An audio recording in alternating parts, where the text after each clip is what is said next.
বেঈমান খাইতেছে কিনা দুনিয়া? তো আল্লাহ তাআলা বলে কুলু ওয়া তামাত্তাউ কালিলান, এই নাফরমান কিছু সময়ের জন্য দুনিয়ার মধ্যে খা, ভোগ কর, ইন্নাকুম মুজরিমুন, কিন্তু মনে রাখিস তুই কিন্তু নাফরমান, তুই কিন্তু পাপী, আমি কিন্তু তোরে ছাড়বো না। কবরের প্রথম রাত থেকে হাসরের ময়দানে আমি দেখবি তুই বান্দা আমি কত কঠিন কত কঠোর, তোরে আমি দেখাবো। ভাত খাইতে লইছে খাও, ভাত খাইতে লইছ খাও বান্দা, এখানে আটকামু না, এখানে আমি জানোয়াররাও আটকাই না, আমি জন্তু জানোয়াররাও খাইতে দেই, তোরে দিতাম না কেন বেটা, খা বেটা। কিন্তু ইন্নাকুম মুজরিমুন, মনে রাখো 7টা বাজে নাস্তা করতে বসছো, আল্লাহ যেন ডাক দিয়ে বলে বেঈমান খা, ঠিক আছে নাস্তা, কিন্তু মনে রাখিস ফজরের নামাজ পড়স নাই, আমি হিসাব রাখছি। রাত 10টা বাজে খাইতে বসছ বেঈমান, ঠিক আছে খা, কিন্তু মনে রাখিস এশার নামাজ পড়ো নাই।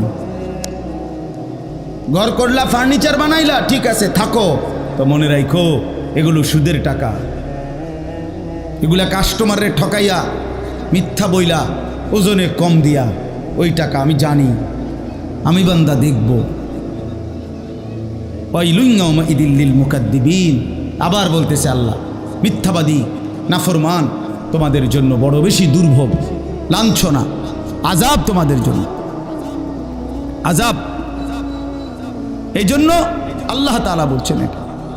এরপরে আবার বলে দেখেন ওয়া ইযা কিলা লাহুমুর কাউ লা ইয়ারকাউন, এই ছেলেরা তোমরা সবাই শোনো, আল্লাহ তাআলা আবারও বলতেছে সমস্ত মিথ্যাবাদী নাফরমান তোমাদের জন্য হাসরের ময়দানে কেন লাঞ্ছনা হবে, এর প্রধান কারণ ওয়া ইযা কিলা লাহুমুর কাউ লা ইয়ারকাউন, যখনই বলা হতো নামাজ পড়তে, যখনই বলা হতো রুকু করতে, যখনই বলা হতো সেজদা দিতে, লা ইয়ারকাউন, আল্লাহ তাআলা বলেন সে রুকু করে না, সেজদা দেয় না, নামাজ পড়ে না, নামাজ পড়ে না। আল্লাহ বলেন আমি এতবার বললাম, এতবার বললাম, একটা দিনে 5 বার মসজিদে আজান হলো, একটা মহল্লায় শুধু একটা মসজিদ না, এক এক ওয়াক্তে এক একজনের কানে কমপক্ষে 10টা মসজিদ থেকে আজানের আওয়াজ আসে, ঠিক কিনা বলেন? কি রে বান্দা এত শক্ত হইলি কেমনে বান্দা, আমার এত বড় আসমান ও জমিন দিয়া, এত বড় কায়নাত দিয়ে বান্দা আমি তোকে লালন পালন করলাম, বিনিময়ে তুমি একটা সেজদাও দিলা না। 365 দিনে খোদার একটা বছর কোনো দিন ফজরের নামাজ পড়লা না, এ কেমন জিন্দিগি বাপ? এত এত কঠিন মানুষ কেমনে হয়, এত পাষাণ মুসলমান কেমনে হয় বাপ বলেন? আর কতগুলো কথা বললে বলেন? এই জন্য নওজোয়ান আমার অনুরোধ রইল, নওজোয়ান নিজেরে বরবাদ করে দিও না বাপ, নিজেরে শেষ করে দিও না, নষ্ট করে দিও না, কষ্ট পাইবা বাপ। একদিন কবরে তোমার 14 গোষ্ঠীর কেউ থাকবে না, একদিন হাসরের ময়দানে তোমার পাশে কেউ থাকবে না, তুমি শুধুই একা। আল্লাহ তাআলা বলছেন বান্দা আমি এত বড় কোরআন নাজিল করলাম, তারপরে আর কি বললে তুমি ঈমান আনতে? আর কেমনে বলতাম আমি? নবীজি জিজ্ঞেস করবে, খোদার কসম নবী জিজ্ঞেস করবে, উম্মত 23টা বছর আমি দিন রাত কাঁদছি রে উম্মত, তুই জানোস না উম্মত আমি তোর জন্য কি পরিমাণ কাঁদছিলাম, সারাটা রাত আমি কেঁদেছি, তায়েফের পাথরের আঘাতে আমার পিঠ ছিদ্র ছিদ্র করে ফেলছে, আমি ক্ষুধার কষ্টে পেটে পাথর ভাঙছি, আমার ঘরের চুলায় আগুন জ্বলে নাই, আমি দান্দার শহীদ করে সারাটা দেহ রক্ত মাখা হয়ে বেহুশ হয়ে উহুদের প্রান্তরে পড়েছিলাম, এত কাঁদলাম, এত রক্ত ঝরাইলাম, 23 বছরের বিনিময়ে উম্মত আমি বুঝি তোর কলজাটা নরম করতে পারলাম না। কি বলবেন ভাইয়া? এই ছেলেরা বাপ কি বলবা তোমরা বলো দোস্ত? আমরা যারা মুমিন নিজেদেরকে চিনি, জানি যে আমরা মুসলমান, আমরা মুমিন, তো আমাদের কাছে আল্লাহ তাআলা সবচেয়ে গুরুত্বপূর্ণ একটি জিনিস চায়। কোরআনুল কারীমে আল্লাহ তাআলা আমাদের মুমিনদেরকে, ইমানদারদেরকে ডাক দিয়ে দিয়ে বারবার এই চাওয়াটা বলেছেন, ইয়া আইয়ুহাল্লাযীনা আমানুত্তাকুল্লাহ। এই কথাটা আল্লাহ তাআলা কোরআনুল কারীমে বহুবার বলছেন, হে ঈমানদারগণ, হে মুমিনগণ, তোমরা যারা বুঝো যে তোমরা মুসলমান, তোমরা মুমিন, তোমরা ঈমানদার, তো আমি আল্লাহ তোমাদেরকে বলছি, ইত্তাকুল্লাহ, তোমরা তাকওয়া অবলম্বন করো, তাকওয়া অবলম্বন করো, আল্লাহকে ভয় করো, তাকওয়া গ্রহণ করো। এই কথাইটা, এই তাকওয়া প্রত্যেকটা ঈমানদার, প্রত্যেকটা মুসলমান, ছোট বড়, জওয়ান বুড়ো, আমাদের সমস্ত ব্যক্তিকে আল্লাহ তাআলা বলেছেন বারবার, ইত্তাকুল্লাহ, আল্লাহকে ভয় করো, মানে তাকওয়া অবলম্বন করো। ছেলেরা তোমরা ভাই এই হাতে ধরা যে মোবাইলগুলো এটা নামায় ফেলো। আরে ভাইয়া, আমাদের চেহারার দিকে তাকাই আসুন, শুধু শুধু এই মোবাইলটা নিয়ে ব্যস্ত হওয়ার কিচ্ছু নাই বাপ। এতে এমনিতেই মোবাইলে অনেক বয়ান আছে অনর্থক, এটার দিকেই যদি পুরা তাকায়া থাকো তো তাইলে আলেমের দিকে তাকাইবা কেমন? এই জন্য দোস্ত, এটা জরুরি বিষয়, এটা এতটুকু বোঝা উচিত, সবসময় মনে রাখা দরকার। সারাক্ষণ মোবাইল এটা নিয়ে ব্যস্ত থাকা, এটা আসলে একটা অসভ্যতা ছাড়া আর কিচ্ছু। এটা এত পাগল মানুষ হয় না আসলে। সামান্যতম বিবেক কাজ করা উচিত, বুদ্ধি বিবেচনা, নিজের আকল দেমাগ কাজ করা উচিত, যে ভাই আমি কতক্ষণ, এক মানুষ বুঝি সারাদিন এটা নিয়ে থাকে, তাহলে আমাদেরকে আল্লাহ তাআলা কেন বানাই দেন? এই পৃথিবীতে আমরা আসলাম কেন? আমার জীবনের উদ্দেশ্যটা কি? ন্যূনতম আকল তো থাকা উচিত যে আমি আসলাম কেন, কে পাঠাইলেন আমারে, কেন পাঠাইলেন, কার কাছ থেকে আমি আসলাম, আমি যাব কোথায়। প্রতিনিয়ত মানুষগুলো যে মারা যায়, ওরা যাচ্ছে কোথায়, কি হবে তাদের?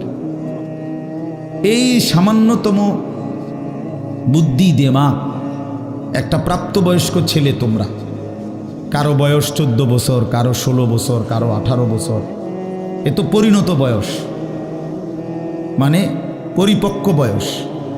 ওয়ালাম্মা বালাগা আশুদ্দা, একেবারে পূর্ণ শক্তির টাইম। কোরআন শরীফে আল্লাহ তাআলা মানুষের হায়াতকে 3টা ভাগে ভাগ করছে। একটা হলো জন্মের পরবর্তী শিশুকাল, আরেকটা হলো যৌবনকাল, আরেকটা হলো বৃদ্ধকাল। এই 3টার মধ্যে আল্লাহ তাআলা নিজেই বলছেন শিশুকাল এবং বৃদ্ধকাল দুইটাই দুর্বল, দফ, এই শব্দের অর্থ দুর্বলতার সময়।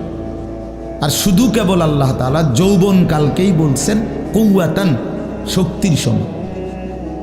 শক্তি, সামর্থ্য, শৌর্য, বীর্য, এই সবটাই যৌবনকাল। এই জন্য শক্তির সময়, সামর্থ্যের সময় মেহনত করতে হয়। যৌবনকালটাই জিন্দেগির প্রধানতম সময়। ভালো কিছু করলেও এই টাইমে, নিজেরে নষ্ট করে দিলেও এই টাইম, গড়লেও এই হায়াত, এইটাই সুযোগ, বরবাদ করে দিলেও এটা সুযোগ। বুড়া মানুষ, বয়স্ক লোক ইচ্ছা করলেও অনেক নেক কাজ করতে পারেন, ইচ্ছা করলেও অনেক গুনার কাজও করতে পারেন। বয়স হয়ে গেছে 60 বছর, 70 বছর, এখন চাইলেই সারা রাত তাহাজ্জুদ পড়তে পারবে না, চাইলেই সারা রাত নাচের আড্ডায়ও থাকতে পারবে না, শরীরে কুলাবে না, ইচ্ছা থাকলেও পারবে না। ইচ্ছা করলেই আল্লাহর জন্য জান কোরবানি করে দ্বীনের জন্য কঠিন মেহনত মুজাহাদা করতে পারবে না, এটা স্বাভাবিক। আমার মনে আছে একটা সময় 2.5 ঘন্টা 3 ঘন্টাও পায়ে হাইটা কোথাও মাহফিলে গেছে, এখন আর এটা সহ্য হয় না। তাইলে হায়াতের একটা অংশ আছে মানুষের। এই জন্য প্রিয় ভাই, সবাইকে বললাম, তুমি যদি কমপক্ষে নিজের হায়াতের কদর না করো, নিজেকেও যদি কমপক্ষে না বুঝলা, তো কি বুঝলা জীবন? এই সমাজ, এই দেশ, এই জাতি, নিজের এলাকা, পাড়া, মহল্লা, কারো কোনো উপকার করলা না, কমপক্ষে নিজের উপকার তো করো। নিজের ভালো, নিজের কল্যাণ, নিজের জন্য তো কমপক্ষে, যে আমি যে একটা মানুষ, আমি যে সারাদিন 1 ওয়াক্ত নামাজ পড়ি না, সারাদিন মোবাইলের মধ্যে নাচ, গান, ছবি, নর্তকীর সিনেমা, নাটক, অশ্লীল দৃশ্য, উলঙ্গ ছবি, সারাদিন সমবয়সী বন্ধুদের সাথে আড্ডা দিলাম, দুষ্টামি করলাম, ফালতু কথাবার্তা করে কাটাইলাম। আচ্ছা, এটা রাত শেষে ঘুমের টাইমে হলো তো মানুষের বিবেকে একটু হলেও নাড়া দেওয়া উচিত, জানি বাস্তবিক অর্থে সারাদিন কি করলাম। এতটুকু দেমাগ যদি, এতটুকু আকল যদি কারো না থাকে, তো এটা সুস্থ মানুষ কিভাবে? এ তো স্বাভাবিক মানুষ না ভাই, এ তো প্রতিবন্ধী, এ তো পাগল, মাতাল, অসুস্থ মানুষ। এই জন্য দোস্ত আমার, বন্ধু আমার, এদ্দুর কমপক্ষে অনুরোধ করলাম, প্রত্যেকটা অনেক ছেলে মাশাআল্লাহ, অনেক নওজোয়ান তোমরা, আমার অনুরোধ রইল এতটুকু দিল দিয়া ভাইব, নিজেরে নিয়ে শুধু ভাইব, আর কিছু না করো, নিজেরে ভাইব। রাসূলুল্লাহ সাল্লাল্লাহু আলাইহি সাল্লাম বলছেন, এক সাহাবী একদিন নবীজিকে জিজ্ঞেস করছে, হুযাইফা, ইয়া রাসূলুল্লাহ, আমি যদি দ্বীনের উপরে চলতে গিয়ে কখনো এমন হয় যে আমার সাথে কেউ নাই, সবাই আল্লাহর নাফরমানিতে লিপ্ত, আমি শুধু একা, তখন আমি কি করব? আল্লাহর নবী সাল্লাল্লাহু আলাইহি সাল্লাম বললেন, ওয়ালাউ আন তাআদ্দা বিআসলি শাজারাতিন, প্রয়োজনে তুমি একটা গাছের গোড়ালি, শিকড় কামড়াইয়া ধইরা পড়ে থাকবে একা, তারপরও দিন ছাইরো না, আল্লাহকে ছাইরো না, ইবাদতকে ছেড়ে দিও না। সবাই বদলে যাক, সবাই নষ্ট হয়ে যাক, সবাই চরিত্রহীন হয়ে যাক, তারপরও কমপক্ষে নিজের হেফাজত করো। রাসূলুল্লাহ সাল্লাল্লাহু আলাইহি ওয়াসাল্লাম বলছেন, মানুষের মধ্যে অন্যায়, নাফরমানি, মানুষের মনের চাহিদা, খেয়াল খুশি, খামখেয়ালি, এগুলো যখন বেড়ে যাবে, আল্লাহ নবী সাল্লাল্লাহু আলাইহি সাল্লাম বলছেন, ফাআলাইকা বিখাসাতি নাফসি, শুধু তখন নিজেরে আঁকড়ায় ধরো, ও দাইল আওয়াম, যাও, না পারলে মানুষের ছেড়ে দাও যে আমি আর পারলাম না, কিন্তু কমপক্ষে নিজেরে নষ্ট করো, নিজেরে বরবাদ করো, নিজের নামাজটুকু পড়ো, নিজের চরিত্রটা ভালো রাখো। এটা কি জীবন যে আমি বানের পানির মতো, স্রোতের মতো ভাইসা গেলাম, চরিত্রহীনতায়, অশ্লীলতায়, বেহায়াপনায়, রাত শেষে, দিন শেষে। জন্য ভাই আমি এটা অনুরোধ করলাম, আমি আরো পরে বললাম হইলে এখনই বলে ফেললাম, বাস্তবিক যে আমরা যেন প্রত্যেকেই, বয়স্ক মানুষ যারা আছেন, চাচারা, বাবারা, আপনারাও ভাইবেন, শেষ পর্যন্ত হায়াতের শেষ সময় ইনসাফের সাথে চাচা জিন্দিগির হিসাব মিলায়েন। আসলে ওয়ালতানজুর নাফসুম মা কদ্দামাত লিগাদ, আল্লাহ তাআলা বলছে, বান্দা তোমাকে বলছি, বান্দা প্রতিদিন হিসাব কইরো, লক্ষ্য করো আজকে তুমি আগামীকাল আখেরাতের জন্য কি পাঠিয়েছ। ধরে নাও আজ তোমার মৃত্যু, তো এরপরে পৃথিবী থাকলে থাকতো আর কি, আমি তো আর নাই। আমি মরে গেলে ভাইয়া পৃথিবী মনে করো আরো অনেক দিন থাকছে, পৃথিবী ধ্বংস হয় নাই, বুঝলাম কিয়ামত আরো 100 কোটি বছর পরেই হোক না, কিন্তু আমি তো আর নাই, আমার হায়াত তো শেষ, আমি তো আর পৃথিবীতে ফিরবো না কিন্তু। তো এরপরে পৃথিবীর সবাই যদি চাঁদের দেশেও চলে যায়, আমার কি লাভ? এরপরে মানুষ সব যদি স্বর্ণের বাড়িতেও থাকে, আমার কি ফায়দা? আমার ফায়দাটা কি ভাই? বাবা বলে, সুদের টাকা দিয়া, ঘুষের টাকা দিয়া, হারামের টাকা দিয়ে, আল্লাহর নাফরমানি করে, অবৈধ পন্থায় হারাম রোজগার করে ঘর বাড়ি দিয়ে গেলেন, ছেলে পেলে করে, তো ছেলে পেলে করে দিয়ে গেলেন, কিন্তু আপনি তো থাকতেন না, আপনি তো খুব অল্প সময়ের ব্যবধানে কবরে চলে যাবেন, তো সেই কবরে কেমনে থাকবেন? তো নিজের ঘরকে অরক্ষিত করে, নিজের ঘরে ডাকাত রাইখা আপনি বুঝি আরেকজনের ঘর বাঁচাইতে গেলেন। আপনার ঘরের আগুন লাগছে, আপনি বুঝি আপনার ঘর নিভাইবেন না। এই বোকামি আমাদের বয়স্ক লোকরা করেন। শেষ বয়সে হারাম টাকা, সুদের টাকা দিয়া, অবৈধ টাকা দিয়া, কিস্তিতে টাকা দিয়া ঘর করে দিছে, জমি কিনে দিছে, বাজারে ভিট লইয়া দিছে, দোকান নিয়ে দিছে, বিদেশ পাঠাইয়া দিছে, বাপ হিসাবে 12 লাখ টাকা সুদে নিছে, কিস্তিতে নিছে। হায় মুসলমান, কি করলেন? ওই বিদেশ যাইতে যাইতে যদি আপনি মরে যান, এরপরে এই টাকা, এই হারামের টাকা দিয়ে আপনার কবর কি হবে? তো নিজের ঘর, নিজের কবর বরবাদ করে দিলেন কেন চাচা? এই জন্য দয়া করে বয়স্ক চাচা আপনাদেরকেও বলি, নিজের উপরে রহম করেন, 60 বছর বয়স, এখনো বিড়ি সিগারেট খান, তো ছাড়বেন কোন দিন? 60 বছর বয়স, এখনো চা দোকানে বসে বসে রঙিন টেলিভিশনে নাচ গান দেখেন, তো ছেড়ে দিবেন কোন দিন চাচা? হ্যাঁ, আপনি মরবেন কোন দিন? কবরে যাবেন কোন দিন? এখনো সময় হয় নাই? আখিরাতের কথা মনে পড়বার টাইম আজও হয় নাই? 60 বছরও কবরের কথা মনে পড়লো না? আহা, কি পাষাণ মানুষ! মুসলমান এত শক্ত হয় কেমনে? ইমানদার এত কঠিন হয় কেমনে ভাইয়া? এই জন্য দয়া করে আল্লাহ তাআলা আমাদের কাছে চায়, বান্দা তোমাদের ইমান, তোমরা মোমেন, তোমরা আমার ইমানদার বান্দা। এই জন্য আমি তোমাদেরকে বলছি ইত্তাকুল্লাহ, ইত্তাকুল্লাহ, ইত্তাকুল্লাহ, ইত্তাকুল্লাহ। তোমাদেরকে বলছি, আপন মনে করে বলছি, তোমাদের ইমান আমি নিলাম, তোমাদের মুসলমানের পরিচয়টা আমার দেওয়া। আমি যদি মুসলমান মায়ের ঘরে জন্ম না দিতাম, তো পৃথিবীর কোনো শক্তি তোমারে ইমানদারের ঘরে জন্ম দিতে পারতো না। আমি বানাইছি বান্দা। ইন্না খালাকনাল ইনসান, মানুষকে তো আমি সৃষ্টি করেছি মিন নুতফাতিন আমশাজ, স্বামী স্ত্রীর মিশ্র বীর্যের ফোঁটা থেকে আমি বানিয়েছি। তাহলে কোন ঘরে কাকে দেব, কোন দিনের মিলনে কাকে দেব, এ তো আমার ফয়সালা, আল্লাহ তাআলার ফয়সালা। এই জন্য বাপ আমার, আল্লাহ তাআলা আমাদেরকে ঈমান দিয়েছেন, আমাদের মুসলমানের পরিচয় দিয়েছেন। আমি 72 বছর বয়স, এমন বয়স্ক লোক, উনি হিন্দু, ওনারে আমি কালেমার দাওয়াত দিছিলাম 2.5 ঘন্টা, 3 জন আলেম নিয়া 2.5 ঘন্টা আমি ওনারে বুঝাইছি। ওনার 2 ছেলে মুসলমান হয়ে গেছে, মুসলমান বড় হয়ে গেছে, ওরা বাচ্চা কাচ্চা নিয়ে সংসার। কিন্তু ওই চাচা 72 বছর বয়স, আমি নিজে অজরে কাঁদছি বেচারার সামনে, ওই চাচার সামনে চোখের পানি ফেলে কাঁদছি। আমরা 3 জন মাওলানা কাঁদছি ওনার সামনে, যে চাচা আপনার 2টা ছেলে মুসলমান, আপনি কালেমাটা একটাবার পড়েন, আপনি জাহান্নামের আগুন থেকে বাইচা যাবেন। উনি বলতেছেন আমি এটা পড়বো না,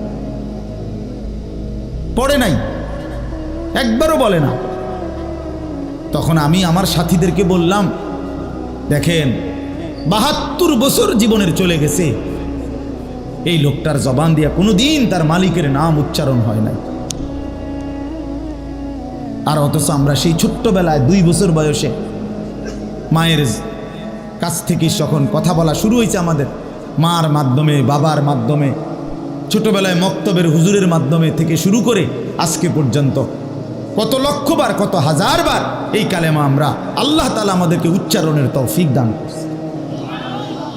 এই নিয়ামতের কি শুকর বাপ? আল্লাহ তাআলার এই দয়াটার শুকরিয়া কি করবেন? আল্লাহ যে আমারে মুসলমানের ঘরে জন্ম দিছে। আমি যদি কোনোদিন কালেমা না চিনতাম, আমি যদি কোনোদিন ইমানদারের ঘরে না হতাম, আমার জবান দিয়ে মৃত্যু পর্যন্ত যদি কোনোদিন কালেমা লা ইলাহা ইল্লাল্লাহ উচ্চারণ না হতো, তো আমার মৃত্যু হলে কি পরিণতি হতো? চির জাহান্নাম। পৃথিবীর সমস্ত ভালো কাজও যদি কোনো বেঈমান করে, আল্লাহর কসম হাসরের ময়দানে তার 1 কানা করি বিনিময় পাবে না। পৃথিবীর সবগুলো ভালো কাজও যদি করে, ঈমান এতটা দাম। ঈমান বিহীন, কালেমা বিহীন পৃথিবীর সমস্ত ভালো কাজ আখিরাতে কোনো মূল্য। ফালা নুকিমু লাহুম ইয়াউমাল কিয়ামাতি ওয়াজনা। কোরআন শরীফে আছে, আল্লাহ তাআলা বলেন, সমস্ত কাফের বেঈমান আমি আল্লাহ তাআলা হাসরের দিন, কিয়ামতের দিন তাদের জিন্দেগীর সমস্ত কর্মকাণ্ড মিজানের পাল্লায় যখন রাখা হবে, ফালা নুকিমু লাহুম ইয়াউমাল কিয়ামাতি ওয়াজনা, তখন আমি আল্লাহ তাআলা তার কোনো ওজন মিজানের পাল্লার মধ্যে আসবে না। 100 গ্রামও হবে না, 10 গ্রামও হবে না। মানে ঈমানবিহীন কোনো আমলের, কোনো কর্মকাণ্ডের, কোনো ভালো মন্দ, কোনো কাজের, ভালো কাজের বিনিময় নাই। আল্লাহ তাআলা আমাদেরকে ঈমান দিয়েছেন, আল্লাহ তাআলা আমাদেরকে মুসলমান পরিচয় দিয়েছেন। জন্ম থেকে ছোট্ট থেকেই আমরা প্রত্যেকেই বলতেছি আমি মুসলমান।